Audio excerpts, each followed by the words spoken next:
बिस्मिल्लाहिर्रहमानिर्रहीम। अस्सलाम वालेकुम। प्रोग्राम इख्तिलाफ राय के साथ मैं हूँ इफ्तिखार काज़मी।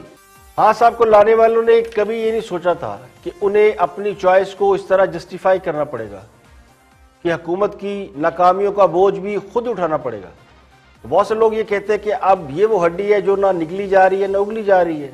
जिस मुल्क में ये सवाल पूछा जाए कि हुकूमत किसकी है, हुकूमत कौन चला रहा है, बॉस कौन चला रहा है, अपोजिशन तो बरबला कहती है कि खास साहब को लाने वाले असल में हुकूमत चला रहे हैं और वज़ीर-ए-आज़म का ओहदा आईनी जरूर है लेकिन इख्तियारात कोई और इस्तेमाल कर रहा है। खुद हुक्मरान जमात इस बात को इंडोज करती है, इनकार नहीं करते, लेकिन मैं ज़ाती तौर पर इससे इत्तफाक नहीं करता। इस तरह तो हुकूमत की नाकामियों का जिम्मेदार हुकूमत को नहीं बल्कि उन लोगों को ठहराया जाएगा जो खान साहब को लेकर आए हैं। तो मेरे नज़दीक तो वो बेचारे खान साहब को ये सोच कर लाए थे कि खान साहब जो बातें और दावे करते हैं अगर उन पर अमल हो गया तो मुल्क तरक्की कर जाएगा। लेकिन शायद उन्हें यह मालूम नहीं था कि जो मंजन होता है ना, इसको बेचने वाले मंजन की तारीफ में जितने मर्जी जमीन और आसमान के किलाबे मिला रहे हो कि ये मंजन यूं है, ये मंजन यूं है, बेचना होता है। तो दरअसल उनका काम मंजन बेचना है और बेचकर चलते बनना है। तो खान साहब का मंजन भी बिक चुका है। अब इस मंजन ने वो करिश्मा नहीं दिखाया जिसके दावे किए गए थे। तो इसमें कसूर मंजन बेचने वालों का नहीं है, उस मंजन को अक्सीर समझने वालों का है। अब सोने पर सुहागा ये है कि सब कुछ मालूम होने के बाद भी मंजन भी बिक रहा है और खरीदा भी जा रहा है और आंखें बंद करके खरीदा जा रहा है। हाँ सब पिछले 24 माह में कम से कम 24 बार महंगाई कम करने का ऐलान कर चुके हैं और जैसे ही वो ऐलान करते हैं अगले ही रोज कोई ना कोई चीज महंगी हो जाती है, महंगाई बढ़ जाती है। हुकूमत का हाल ये है कि 35 रुपये किलो वाला जो आटा है वो 80 रुपये किलो पर बिक रहा है और 50 रुपये वाली चीनी 100 रुपये किलो की हो गई है, बल्कि उससे भी ज़्यादा बिक रही है। जहां 1400 रुपये मन वाली गंदम 2800 रुपये की बिक रही हो और फिर भी लोगों को समझ ना आ रही हो कि महंगाई क्यों बढ़ रही है। तो जिन्हें ये पता ही नहीं है, जिन्हें ये इल्म ही नहीं कि महंगाई बढ़ क्यों रही है और ना ही ये इल्म है कि महंगाई रोकनी कैसी है, तो वो उसको कैसे रोकेंगे। इसी को तो काबिलियत कहते हैं और इसी पर तो सवाल उठाए जाते हैं। और हुकूमत पर तो पहले दिन से अहलियत और काबिलियत का सवाल मौजूद है और जब अहलियत और काबिलियत पर सवालिया निशान लगे हो तो फिर इस बात की तवक्को रखना कि कुछ डिलीवर कर पाएंगे, ये खुद को धोखा देने के मुतरादिफ है। देखिए, बीमारी चाहे 100 साल पुरानी क्यों ना हो, लेकिन जब उसकी दवा बन जाती है, मेडिसिन अगर बाजार में आ जाती है, ठीक मेडिसिन हो, तो आराम के लिए कोई 100 साल नहीं लगते, आराम 2-4 रोज में आ जाता है। यह अजीब बहाना है कि 70 साल खराबी में लगे और ठीक करने में भी इन्हें इतने ही साल चाहिए। तो हुक्मरान जमात की लॉजिक पर सदके मारी जाने को जी चाहता है। यानी वो बिल्डिंग जो 70 साल में बनी थी वो 2 साल से भी कम अरसे में जमीन बोस कर दी गई। तो अब समझ नहीं आ रही कि दोबारा बनानी कैसी है। 70 साल से पाकिस्तान चल ही रहा था ना, तो एक बिल्डिंग बनी हुई थी, तो अब क्या है, अब तो बिल्कुल बेड़ा गर्क हुआ है। तो अवाम का मसला सिर्फ महंगाई नहीं रहा, रोजगार भी मसला है। रोजगार किसने देना है, मुईशत किसने ठीक करना है, कारोबारी माहौल किसने पैदा करना है। सबसे ज्यादा तो प्रॉब्लम है वो एनवायरनमेंट की। क्या हमारे यहाँ कोई तालीम का माहौल है, कारोबार का कोई माहौल है, कोई लोगों के अंदर कोई एक दूसरे से आगे निकलने की, कारोबारी सबकत लेने की कोई अर्ज है। कोई दुनिया की जो टेक्नोलॉजी, दुनिया में बहुत सारी तेजी से तो चीजें डेवलप हो रही हैं, क्या हमारे अंदर कोई ऐसी चीज है कि कंपटीशन का कोई माहौल है कि हम लोगों का मुकाबला कर सके कारोबार में, टेक्नोलॉजी में, किसी और चीज में। तो जब तक लोगों को वो माहौल नहीं मिलेगा, लोगों की फीकस आमदन बेहतर नहीं होगी, तो उनके अखराजात कैसे पूरे होंगे। सिर्फ चीनी आटा महंगा नहीं हुआ, कपड़े भी महंगे हो गए, फीसें महंगी हो गई, ट्रांसपोर्ट महंगी हो गई, किराए महंगे, हर चीज तो बढ़ गई है। तो जिनका सिर्फ ये ख्याल है कि बस चीनी और आटा सस्ता कर देंगे तो महंगाई कम हो जाएगी, रोज बैठ के चीनी तो कैसे सस्ती करनी है, आटा कैसे सस्ता करना जी, जो जी बाहर से आटा आ जाएगा तो आटा सस्ता हो जाएगा, बाहर से चीनी आएगी तो चीनी सस्ती हो जाएगी, तो महंगाई कम हो जाएगी। और महंगाई ऐसे कम नहीं होनी, यहाँ तो लोगों का जीना मरना महंगा हो चुका है। और खान साहब महंगाई का जब भी नोटिस लेते हैं तो फिर आटे की तो लाइनें लग जाती हैं। तो महंगाई ऐसे कम नहीं होनी। यहाँ पे लेंगे ब्रेक और ब्रेक के बाद वापस आएंगे और भी हम मौजूदात आपके साथ शेयर करेंगे। हमारे साथ रहिए।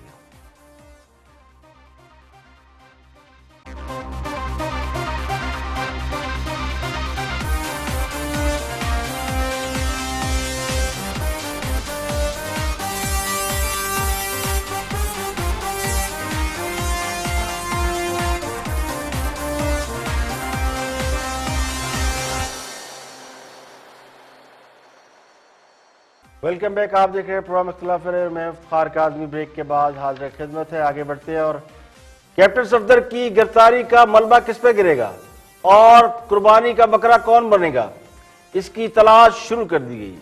सुना है वज़ीर आज़म कैप्टन सफदर की गिरफ्तारी के मामले को मिस हैंडल करने पर शदीद नाराज हैं और गवर्नर सिंध को भी तब्दील करने की अफवाहें जेर गर्दिश है।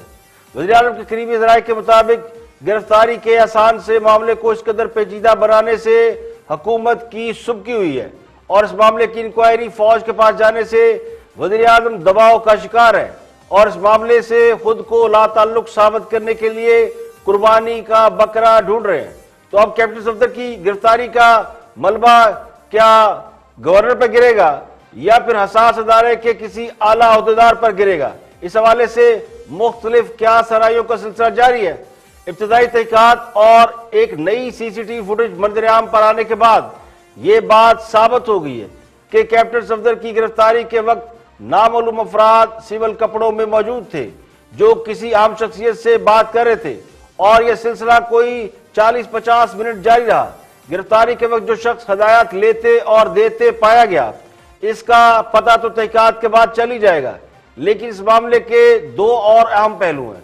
सिंध हुकूमत यानी पीपल पार्टी इसे पुलिस की इज्जत और बेइज्जती के साथ मुंसलिक कर रही है, जबकि मुस्लिम लीग नून ने अब इसकी जिम्मेदारी फेडरल गवर्नमेंट पर डाल दी है और वज़ीर आज़म इमरान खान को इसका जिम्मेदार करार दिया जा रहा है। साबिक वज़ीर आज़म शाह खान अब्बासी ने तो यहां तक कह दिया है कि गवर्नर सिंध की कुर्बानी से बात नहीं बनेगी। साबिक वज़ीर आज़म शाह खान अब्बासी का मौक़िफ़ यह है कि गवर्नर सिंध का इस मामले से कोई ताल्लुक स्टैब्लिश नहीं हुआ। इस वाक़े के जिम्मेदार जो लोग हैं वो और है और उन्हें इसकी सजा मिलनी चाहिए। उन्होंने अदलिया से भी इसका नोटिस लेने का मुतालबा किया। दिया कि चादर और चार दीवारी के तहफ़्फ़ुज़ को पामाल किया जाए और उसने वफाकी इदारे इस्तेमाल की। आज वज़ीर आज़म ने जवाब देना है क्यों सिंध के IG को अगवा किया गया। ये गवर्नर सिंध की कुर्बानी से काम नहीं चलेगा, उसका क्या ताल्लुक है। तो मदीना की रियासत के दावेदारों को चादर और चार दीवारी की हुर्मत पामाल करने के इल्जाम का सामना है। अपोजिशन का इल्जाम यह है कि जब मुल्क का वज़ीर आज़म अपना काम छोड़कर चादर और चार दीवारी का तहफ़्फ़ुज़ पामाल करने में लग जाए तो इस मुल्क का क्या बनेगा। दूसरी तरफ हुकूमत इस वाक़े का पोस्टमार्टम करने में लगी है और इसमें लकूने तलाश किए जा रहे हैं। हुकूमत पाकिस्तान ने यानी वफाक ने इसे सिंध हुकूमत का ड्रामा करार दिया है। वो सिंध पुलिस की गाड़ियों में फ्रंट सीट पे बैठे हुए सफदर अवान जो नारे लगाते हुए दंदनाते हुए काबिले जमानत जुर्म में गिरफ्तार करके थाने ले जाएंगे। मेरे भाई, काबिले जमानत जुर्म में गिरफ्तारी का क्या मकसद है। अगर ये काम वफाकी हुकूमत ने करना था या हम में से किसी ने करना था तो हम इसके अंदर काबिले जमानत दफात लगाते, कोई दफा ही अच्छी लगा लेते। यहां से अंदिया मिलता है कि ये ड्रामा हो रहा है, ये खेल रचाया जा रहा है। बात सिर्फ यहां नहीं रुकती। उसके बाद आप खुद चीफ एग्जीक्यूटिव जो हैं सूबे के मुराद अली शाह साहब, आप प्रेस कॉन्फ्रेंस करते हैं। प्रेस कॉन्फ्रेंस करने के बाद आप प्रेस कॉन्फ्रेंस से पहले जो सहाफ़ी उस प्रेस कॉन्फ्रेंस में मौजूद थे वो गवाह हैं इस बात के। ये कहा जाता है कि ये जो एलिजेड किडनैपिंग है इसके बारे में आपने सवाल नहीं करना मुराद अली शाह साहब से। तो मुराद अली शाह साहब आप क्या छुपाने की कोशिश कर रहे थे। आपने उस दिन कोई सवाल नहीं लिया, ये भी रिकॉर्ड का हिस्सा है। आपने अपनी प्रेस कॉन्फ्रेंस के ऊपर इस किस्म का कोई इल्ज़ाम नहीं लगाया, ये भी रिकॉर्ड का हिस्सा है। उस प्रेस कॉन्फ्रेंस के बाद से लेके शाम तक ऐसा क्या हुआ कि आपने एक नया खेल रचाना शुरू कर दिया। तो हुक्मरान जमात के लोग अगर इतने समझदार होते तो क्या ऐसी गलतियां करते जो मफरूर मुलज़िम को मुद्दई बना सकते हैं, उनसे FIR दर्ज करा सकते हैं, उनसे ऐसी गलतियों की तवक्को की जा सकती है। जो आज़ाद कश्मीर के वज़ीर आज़म पर बगावत के मुकदमे दर्ज करा सकते हैं, उन पर बगावत की दफा लगा सकते हैं, तो उनकी कानून से कितनी वाकफियत है, वो कानून के बारे में कितना जानते हैं, ये समझना कोई मुश्किल नहीं। वो कैप्टन सफदर के मामले में भी काबिले जमानत दफा लगा सकते हैं। तो असल मसला यही है कि काम करते नहीं और जब करने पर आते हैं तो उसके बारे में सोचते नहीं। और सवाल यह भी है कि इस मामले में फेडरल गवर्नमेंट इन्वॉल्व नहीं हुई तो फिर उसे डिफेंड क्यों कर रही है, ख्वाजे का गवाह बनने की कोशिश क्यों कर रही है। तो लगता यूं है कि दाल में बहुत कुछ काला है, बल्कि पूरी दाल ही काली है। इस मामले का दूसरा अहम पहलू वो ये है कि बहुत से कानूनी माहिरीन और सियासी तजिया निगार और सियासतदान ये सवाल उठा रहे हैं कि आईजी सिंध के अगवा पर अदलिया की जानिब से कोई नोटिस क्यों नहीं लिया गया। मोटो नोटिस हमेशा लिए जाते रहे, और अगर शराब की बोतल पर अदलिया नोटिस ले सकती है तो ये तो इतना बड़ा मामला है जिसमें बहुत बड़े बड़े इदारे इन्वॉल्व हैं। एक वज़ीर आज़म को 100 मोटर नोटिस पर घर भेजा जा सकता है, तो फिर इस हसास मामले का नोटिस ना लेने की कोई वजह समझ में नहीं आई। तो इस पर बहुत से सवाल किए जा रहे हैं, और सोने पर सुहागा ये कि मौलाना फजलुर रहमान ने इस मामले के ऊपर तबसरा करते हुए कहा कि इस मामले को भारत पर क्यों नहीं डाला गया। ये इत्तेहाद एक तहरीक है और मूवमेंट है ताकि इस मुल्क में आइन की और कानून की अमलदारी आए और जमहूरी हुकूक लोगों की बहाल की जाए। मुझे ये बताएं कि आईजी सिंध के साथ जो कुछ हुआ उसको इंडिया के ऊपर क्यों नहीं डाला।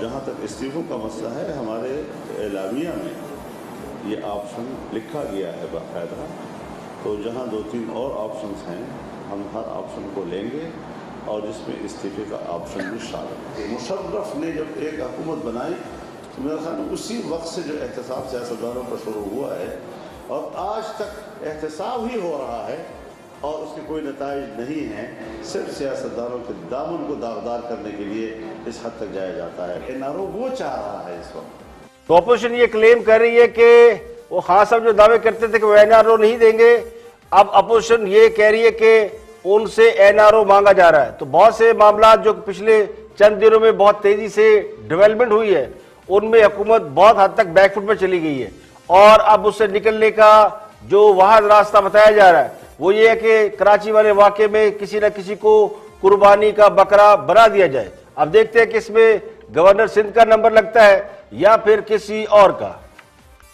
और वफाकी वजीर science and technology Fawad Chaudhry गुफ्तगू कर रहे हैं कराची के मामले के ऊपर और सिंध पुलिस की बगावत और इस मामले को जिस तरह ये हाईलाइट हुआ है उसके ऊपर वो अपना वर्जन दे रहे हैं कि क्या आईजी सिंध का जो हुआ है उस मामले पर हुकूमत अपना क्या पॉइंट ऑफ व्यू रखती है।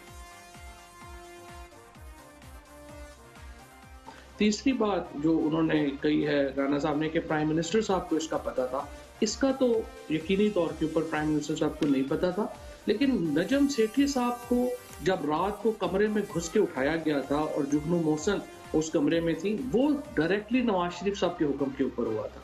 और आपको याद होगा कि वो तो कई दिन गायब हो गए थे। अच्छा फवाद साहब एक बात बताइए, प्राइम मिनिस्टर को ये पता ही नहीं कि उनके अंडर चलने वाला वफाक का इदारा उसके 2 लोग जाके यार आईजी सिंध को अगवा कर लें, इसको तो इस पे तो आप हैरान नहीं है फवाद साहब, ये क्या हुआ आपकी जमीन? लेकिन कामरान शाहिद साहब आप कैसे ये कह सकते हैं कि आईजी सिंध को अगवा किया गया?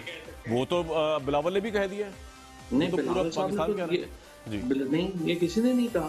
2 तहकीकाती कमेटी बनी है, एक तहकीकाती कमेटी सिंध गवर्नमेंट ने बनाई है, एक तहकीकाती committee chief of army staff ने बनाई है। तो अगर आपने 10 दिन में के बजाय 24 घंटों में तहकीक मुकम्मल कर ली है तो वो तो फिर आपकी मर्जी है। अच्छा आप कह रहे हैं वो अगवाई नहीं हुए, वो आप कह रहे हैं वो अगवा नहीं हुए? अच्छा, क्योंकि जब तक तहकीकाती कमेटी की रिपोर्ट नहीं आ जाती मैं इस कंक्लूजन पे नहीं पहुंच सकता। बिल्कुल ठीक है जी, ये तो बात जिन्होंने कहा चिट्टा है उन्होंने कहा चिट्टा ही रहना है, यानी जिनका कौवा सफेद है वो कभी नहीं मानेंगे कौवा काला भी हो सकता है, हालांकि कौवा काला ही होता है। पूरे पाकिस्तान में इस बात का ढिंढोरा है कि आईजी सिंध को अगवा करके पुलिस से एफआईआर दर्ज कराई गई, लेकिन हुकूमत के ख्याल में अभी यह साबित होना बाकी है, यानी सारी खुदाई एक तरफ और जोरू का भाई एक तरफ। पूरा पाकिस्तान इस बात को जान चुका है और सारी पुलिस की जो क़यादत है, पुलिस के जो अफसरान है कराची में, वो छुट्टियों पे जाने की दरखास्तें दे चुके हैं। वो आईजी जो अगवा हुए हैं वो भी झूठे, उनके सारे कोलीग भी झूठे जिन्होंने ड्यूटियां छोड़ी। लेकिन हमारे दोस्त फवाद चौधरी साहब का काम फिर भी चिट्टा है और ये ट्रेडमार्क है हुक्मरान जमात का। खास साहब की बात तो छोड़े, हर वाक़े के बाद वो ऐसे बन जाते हैं जैसे कुछ जानते ही नहीं। तो उन्होंने कमाल महारत से अपना इमेज ऐसे बना रखा है कि उन्हें कुछ नहीं पता होता, तो उन्हें सब कुछ हो जाने के बाद पता चलता है कि कुछ हो गया। तो मेरे नजदीक ये भी खास साहब की एक बड़ी जबरदस्त स्ट्रेटेजी है, इससे उन्हें ये मार्जिन मिल जाता है कि वो हर मामले में बेकसूर पाए जाते हैं और सबको लगता है कि उनका किसी मामले में कोई हाथ ही नहीं है, वो मासूम और शरीफ आदमी है, तो बेनिफिट ऑफ डाउट उन्हें मिल जाता है, ग्रेस मार्क्स भी दे दिए जाते हैं, क्योंकि खान साहब को तो पता कुछ नहीं होता। जबकि दूसरा तस्वीर का रुख देखें तो जिन्होंने नवाज शरीफ के दादा परदादा से लेकर उनके बच्चों के बारे में इची बिची सब कुछ उन्हें पता है। अगर नहीं पता तो ये नहीं पता कि उनकी अपनी नाक के नीचे क्या हो रहा है। तो समझ से बालातर है कि अगर आईजी सिंध के अगवा में कोई इदारा मुलव्वस है और ये स्टैब्लिश बात है कि उनको किसी न किसी ने उठा के जबरी तौर पर उनसे FIR दर्ज करवाई है, तो ये एक गैर कानूनी काम है जिसने भी किया है। तो अगर एक गैर कानूनी काम हुआ है तो बजाय इसके कि उसके ऊपर कोई लीगल एक्शन लिया जाए, अल्लाह जाने इस गैर कानूनी अमल को डिफेंड क्यों किया जा रहा है और जबरदस्ती अपना का चिट्टा करने की कोशिश की जा रही है। और ये उसी का नतीजा है कि वो हुकूमत जो हमने 2-2.5 साल पहले देखा वो यूं थी, खान साहब बिल्कुल अरूज पे थे और उनकी जबरदस्त फैल फॉलोइंग थी, उस जमात की साख इतनी जबरदस्त थी, इतनी पॉपुलर जमात थी।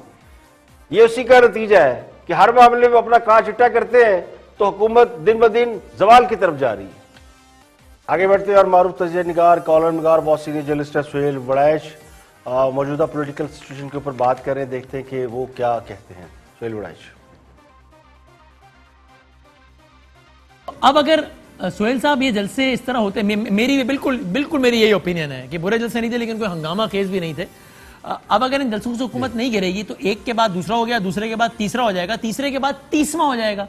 जब तीसरे के बाद भी हुकूमत नहीं गिरेगी तो आहिस्ता आहिस्ता फिर उल्टा काम शुरू नहीं हो जाएगा। फिर जो वर्कर है वो डिमोरलाइज नहीं होगा कि यार हम तो जलसों में जा रहे हैं, हुकूमत तो नहीं गिर रही। मरियम बीबी ने तो कहा था जनवरी से पहले गिर जाएगी, मौलाना ने कहा था नवंबर से पहले गिर जाएगी, अब जनवरी के बाद फरवरी भी आ गया। फिर जब नहीं होगा तो वर्कर डिमोरलाइज नहीं होगा, जब डिमोरलाइज होगा तो फिर आहिस्ता से उल्टा काम शुरू नहीं हो जाएगा, शिरकत कम होना शुरू हो जाएगी। अल्टीमेटली इस सबका फिर नेट प्रॉफिट गवर्नमेंट को नहीं हो जाएगा अगर ऐसा हुआ तो? नहीं, देखें वो तो उनकी स्ट्रेटेजी बड़ी वाज़ेह है, हाँ, कि वो अपना टेम्पो बढ़ा कर रैली की तरफ लेके जाएंगे। ठीक है। तो सबसे ज्यादा जो डेंजरस है वो तो रैली है, जलसे जुलूस तो डेंजरस नहीं है। फर्ज करें अगर इस्लामाबाद की तरफ मार्च होता है जी, तो वो तो आपको पता है हम चंद हज़ार लोग भी नहीं बर्दाश्त करते इस्लामाबाद में। तो अगर वहाँ हज़ारों का जलसा हो जाए या रैली हो जाए तो उसको कौन कंट्रोल करेगा?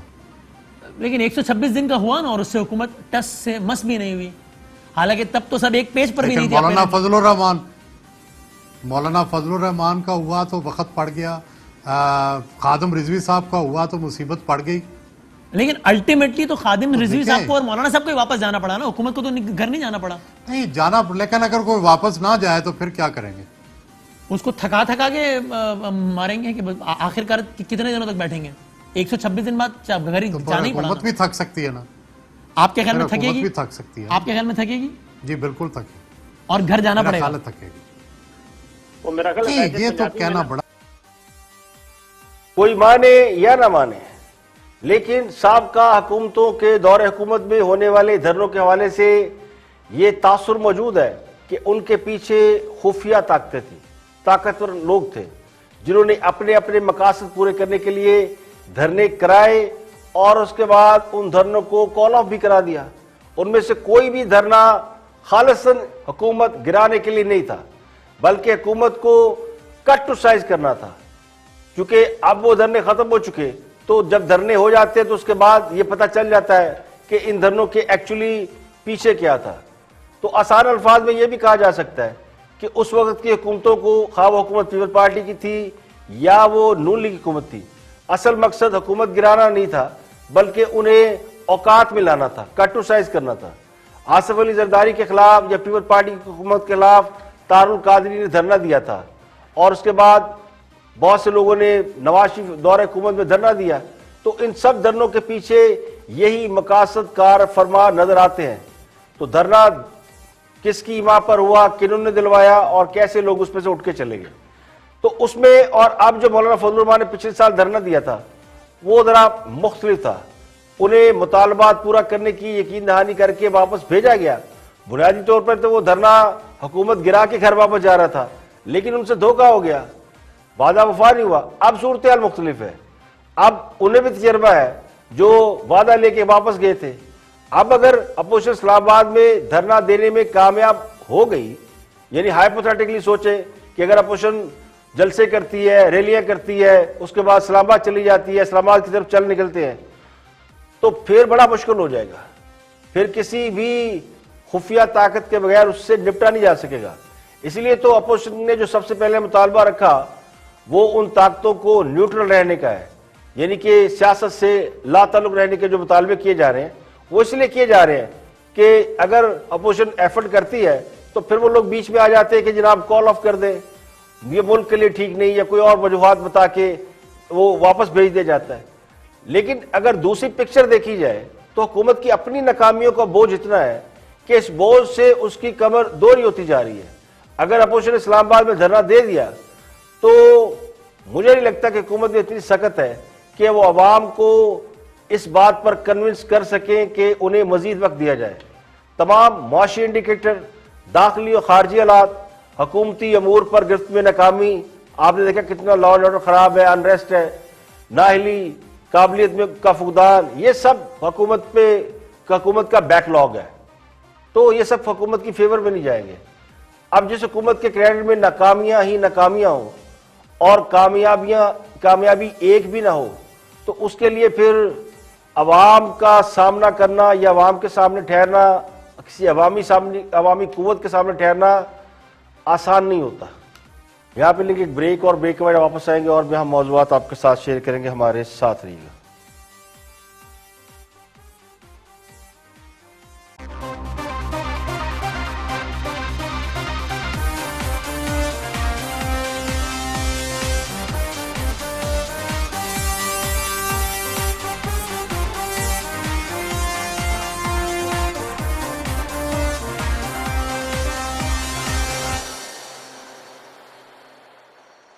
Welcome back. आप देख रहे हैं प्रोग्राम इख्तिलाफ राय और मैं इफ्तिखार काज़मी। ब्रेक के बाद हाजिर खिदमत है। तो आगे बढ़ेंगे और शहजाद अकबर साहब के हवाले से बात करेंगे। पिछले दिनों शहजाद अकबर साहब ने इंकशाफ किया था, ये एहतसाब के मिनिस्टर हैं, और इन्होंने इंकशाफ किया था कि शहबाज शरीफ से कुछ लोग मिल रहे हैं नैब की हिरासत में। बड़ा तंज़िया अंदाज में उन्होंने कहा और लोगों ने समझा कि पता नहीं शहबाज शरीफ से कौन मिल रहा है, कोई खुफिया लोग आके मिल रहे हैं, कोई ताकतवर लोग आके मिल रहे हैं, या शहबाज शरीफ उनसे मिन्नत तरले कर रहे हैं। तो ज़रा सुनते हैं। कल उन्होंने कैपिटल टॉक में इस पर इजहार किया। वैसे तो ये बात सामने आ चुकी है, लेकिन खुद उन्होंने कन्फेस क्या किया, देखते हैं कैपिटल टॉक।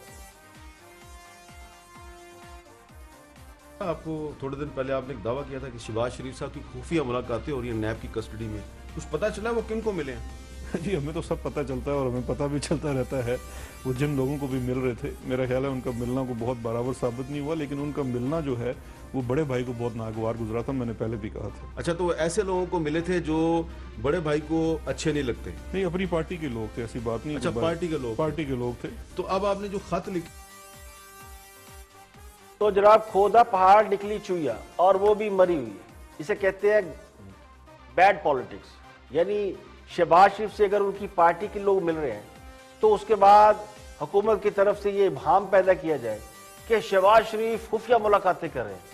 तो हुकूमत की तरफ से शहबाज शरीफ की मुलाकातों के जवाब में यानी उस हवाले से ये तासुर दिया जा रहा था कि शहबाज शरीफ शायद ताकतवर हल्कों से या उनके नुमाइंदों से मुलाकातें कर रहे हैं, या फिर वो लोग आके इनसे मुलाकातें कर रहे हैं।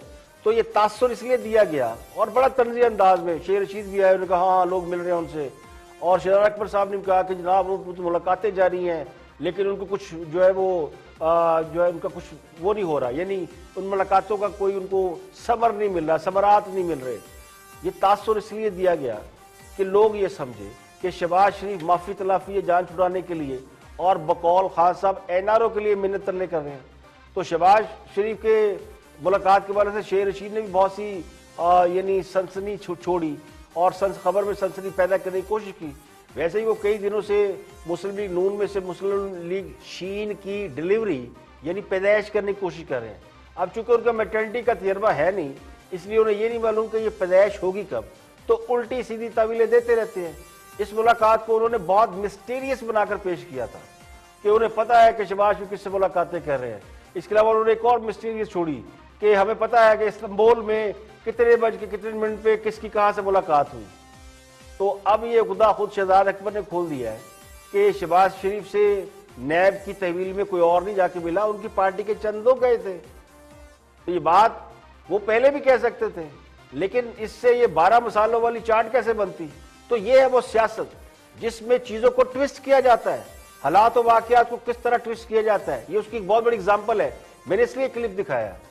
तो मेरा ख्याल ये भी है कि अब इस बात का इकरार शहजाद अकबर साहब ने शायद इसलिए किया है कि वो जिनकी तरफ इशारा कर रहे थे तो उन्होंने इस बात का बुरा मनाया कि जब वो सियासत में दखल न देने का फैसला कर चुके हैं, ऐलान कर चुके हैं, तो अब उनका नाम लेकर ये कहानियां क्यों घड़ी जा रही हैं।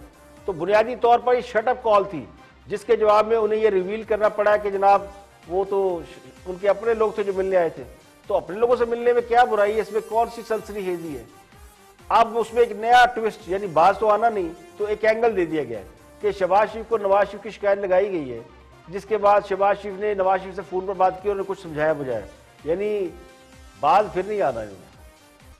और गुफ्तगू कर रहे हैं इरशाद भट्टी कराची वाले वाक़े के हवाले से, एक और नैरेटिव बिल्ड कर रहे हैं, देखते हैं कि क्या फरमाते हैं। साफ़ी हैं, कॉलमिस्ट हैं और तज्जिया निगार हैं इरशाद भट्टी। जो बात कप्तान साहब की, हमारी एक छोड़ दे, तहकीकात होनी चाहिए, फेयर तहकीकात होनी चाहिए, सारों को सजाएं मिलनी चाहिए, ऐसा नहीं होना चाहिए। मगर मुझे एक बात बताएं, क्या नाम है मोहम्मद अली जना? मेरे दादा ने मुझे बताया था ये है वो काबिल एहतराम शख्स। लकब क्या है? कायदे आजम, सबसे बड़ा लीडर। लकब क्या है? बाबाए कौम। ए कायदे आजम, तेरा एहसान, तेरा एहसान। हम जिंदा कौम है। कभी गैरत इस मुल्क की नहीं जागी कि ये उधर जाके क्या पागलपन कर रहे थे। गैरत कब जागी कि रात को उठाकर जबरदस्ती FIR करवा ली गई, ये गैरत जागी है। इतनी अहमियत ही दे दो जितना मरियम साहबा के कमरे का दरवाजा उन्होंने तोड़ा था, नहीं तोड़ना चाहिए था। इतनी तो कायदे आजम को भी अहमियत दे लो। क्या आपको समझ नहीं आती कि हम क्या करने जा रहे हैं, हम किधर जा रहे हैं? खुदा का खौफ करो। क्या लूटमार ग्रुप हो, क्या तुम्हारी अखलाकी हैसियत है, क्या तुम्हारे चाल चलन है, और क्या किधर पहुंचे हुए हो? कोई शर्म नहीं आती। मैं फिर कह रहा हूं, मैं आज मजबूरन कह रहा हूं और दिल से कह रहा हूं, सलाम है उन सारों को जिन्होंने IG को उठाकर कहा था कि FIR दर्ज करो। अगर ये हुआ है तो ठीक होना चाहिए था। आज IG भी जाग गए, पुलिस भी जाग गई, सिंधु देश भी जाग गया, 18वीं तरमीम भी जाग गई और सारा कुछ जाग गया।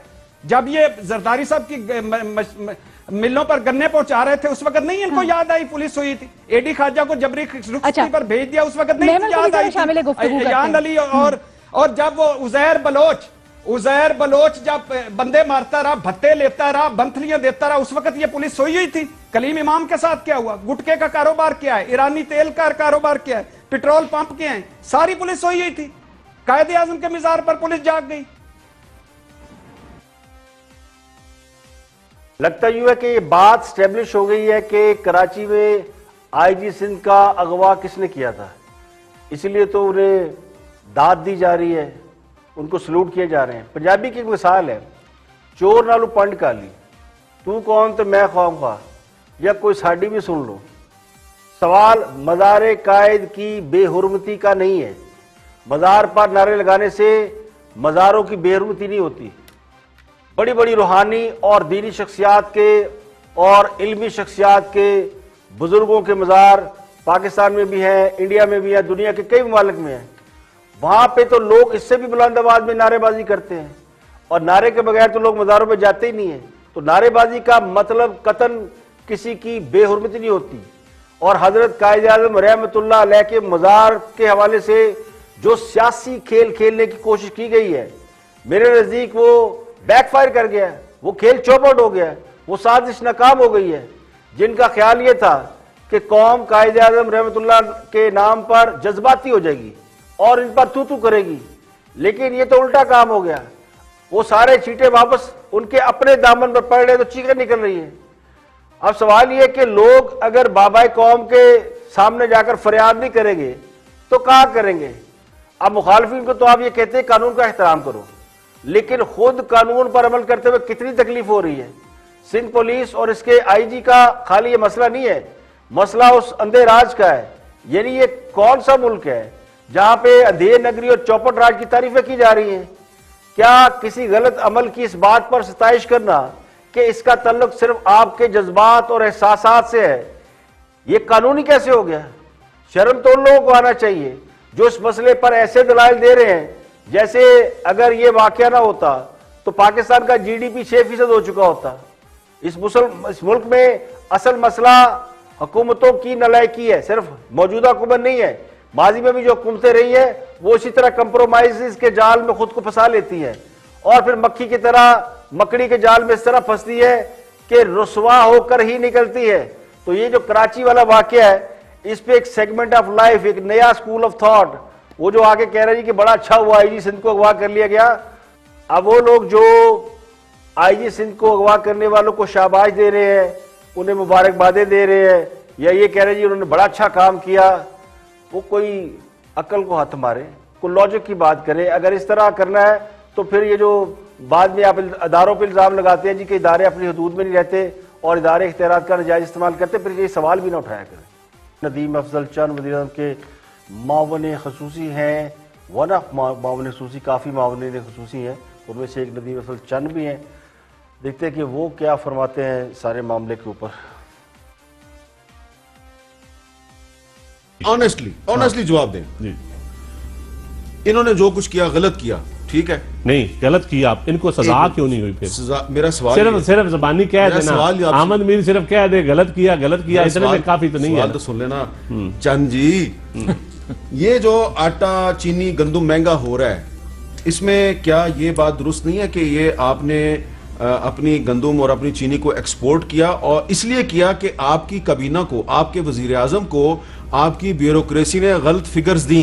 वो ब्यूरोक्रेसी ने गलत फिगर्स जो दी उसकी जिम्मेदार मुस्लिम लीग नून है और पीपल्स पार्टी है। नहीं, देखें, क्राइसिस एक लंबा चलता रहा है, उसकी जिम्मेदारी है, जो गलत फिगर दी है उसकी ब्यूरोक्रेसी जिम्मेदार है। और आज की ब्यूरोक्रेसी जिम्मेदार, जिसको इमरान खान ने लगाया हुआ है, नहीं, जिसको सूबाई हुकूमतों ने भी लगाया हुआ है। ये प्रोविंशियल इशू है टोटल। तो अगर आप सूबे के अगर कोई सेक्रेटरीज या कोई कमिश्नर या कोई चारों सूबों के, सिंध भी आता है उसमें, सिंध में तो इमरान खान जिम्मेदार नहीं है। चंद जी, अगर मेरी बात सुन, अगर सिंध ने प्रिकोरमेंट नहीं की गंदम की, सिंध ने रिलीजेस ना की हो या सिंध से स्मगलिंग हुई, या उसकी जिम्मेदारी आप इमरान खान पे नहीं डाल सकते। लेकिन अगर ब्यूरोक्रेसी की के ब्लंडर्स और उसकी गलतियों की वजह से पाकिस्तान में महंगाई होती है और जो मुख्तारा है उसका घर का किचन सही तरीके से नहीं चल रहा, तो उसकी जिम्मेदार मुस्लिम लीग नून और पीपल्स पार्टी है या आप हैं? देखें, हम सारी पॉलिटिकल क्लास जिम्मेदार है। हाँ, ये बात मैं आपको बताता हूँ, ना किसी दौर में भी ब्यूरोक्रेसी में प्रॉपर जिस तरह में रिफॉर्म्स करनी चाहिए थी हम नहीं कर सके,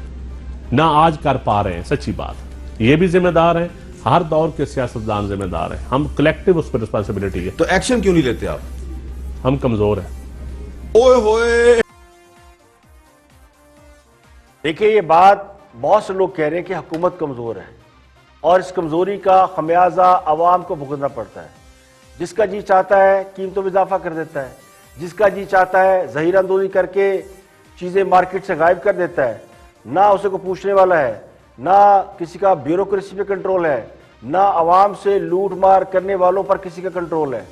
लेकिन जब बात सियासी मुखालफिन की आती है तो एकदम पहलवान बन जाते हैं, एकदम मोहम्मद अली किले, सुल्तान रही, मुस्तफा कुरैशी नहीं छड़ांगे, अंदर कर देंगे, एनआरओ नहीं देंगे। ये सारा जोर जो है ये सियासी जमातों पे इस्तेमाल हो रहा है।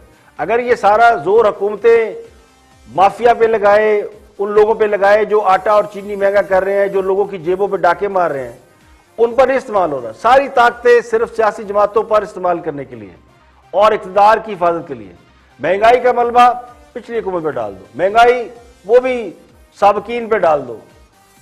ब्यूरोक्रेसी काम नहीं कर रही, ये भी जुम्मा पिछली हुकूमतों का है। तो बंदा पूछे कि तुसी की लेन आए हो?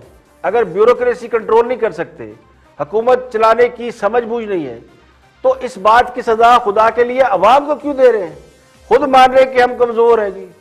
तो जमहूरियत का मतलब यह नहीं होता कि आप अवाम के सरों पर जबरदस्ती बैठे रहे और उनके सरों पर मुसल्लत होकर उन्हें रिलीफ देने की बजाय मुसलसल अजियत देते रहे। हर रोजाना सुबह उठो तो हर चीज के दाम बड़े होते हैं, किराए भी बड़े होते हैं, कपड़े महंगे, हर चीज, इवन बच्चों के स्कूलों की फीसें। तो हर मामले में लोगों को अजियत मिल रही है, रिलीफ किसी को नहीं मिल रहा। अब लोग तो इस बात पर हैरान हैं कि जो लोग ये बात मानते हैं कि उनसे कुछ होता नहीं है, इंतजामी अमूर पर कोई गिरफ्त नहीं है, मामला चल नहीं रहे, वो कमजोर है, जैसे नदीम अफजल चंद कह रहे हैं। इसके बावजूद उसी हुकूमत का दूसरा हिस्सा कामयाबियों का डंके बजा रहा है। प्राइम मिनिस्टर साहब ट्वीट कर रहे हैं कि जी हमारे रेमिटेंस बढ़ रहे हैं, बड़ी तरक्की हो रही है, क्योंकि लोग जो बाहर काम करने गए पाकिस्तानी, वो पाकिस्तान में पैसा भेज रहे हैं और पहले से ज्यादा भेज रहे हैं। भाई पहले से ज्यादा कमाई कर रहे होंगे तो भेज रहे होंगे, इसमें हुकूमत का क्या कारनामा है? हुकूमत की क्या कामयाबी है? काम कोई करे, पैसा कोई कमाए, भेजना तो उसने अपने पिछलों को ही है ना, पाकिस्तान ही भेजना है जिसके लिए कमाने के लिए गए।